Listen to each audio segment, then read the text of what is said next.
Hey, this is Strawman, and today I'm going through my personal 5 favorite, most satisfying things in games.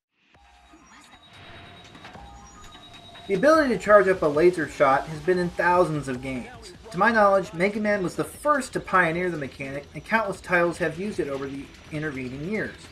From Halo to Metroid, the charge shot has become a shooter staple, and no other game has done it as well as Ice's charge shot from Sin and Punishment, Star Successor on Wii.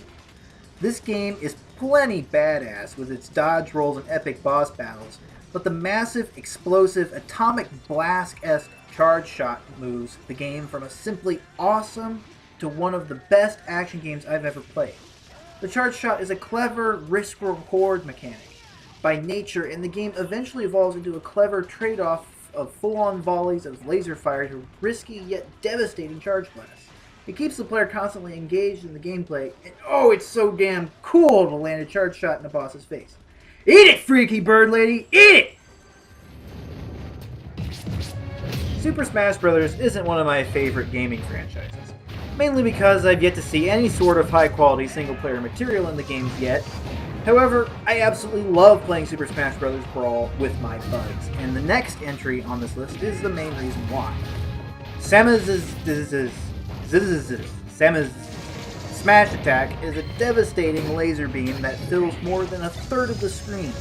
Players caught in the blast sustain massive damage before getting KO'd, well, usually. And this is cool for 3 reasons. It's Samus. 2, it's a laser. 3, you get to see Samus in her Zero suit afterwards. It is a universal truth of shooters that headshots are satisfying. Brutal and quick, headshots are the preferred way to take out an enemy in pretty much every shooter. But personally for me, headshots on human enemies always brings a slight twinge of guilt. The Tranquilizer pistol in the Metal Gear Solid games allows me to revel in the thrill of a headshot without the guilt. The primal thrill of stealth is what drives the MGS series gameplay. And while the story is driven by the real-life truths and the value of life and the evils of warfare, these two sides converge in the use of the non-lethal weapons like the Tranquilizer pistol, which allows the player to be stealthy while taking enemy lives sparingly, and the Tranq headshot is the most efficient way to do that. Unfortunately, the enemy soldiers don't seem to appreciate your efforts to spare their sorry asses. Stop shooting me, you gun-toting Goomba! I'm trying to save you! Ah! Ah! Of all the game series that I've played, Metroid has stayed the most consistently satisfying. The series was responsible for my love of exploration and immersion in games, and my first Metroid game was Metroid Prime. Metroid Prime is an amazing game, and this next entry is part of the reason I love it so much.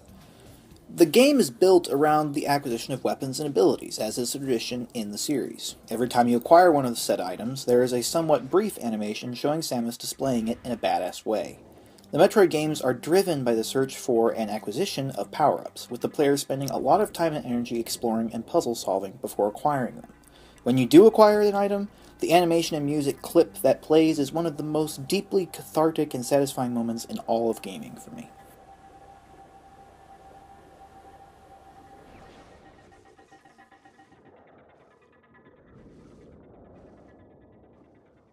As you can see from the other entries on this list, combat is one of the main suppliers of catharsis and satisfaction in games, and the next entry on this list is the reason why. Red Steel 2 is one of my favorite Wii games. It combines so many of my favorite things in gaming that I can't help but love it. Atmosphere, music, art design, and a first-person view combine to make an experience that I can't help but love.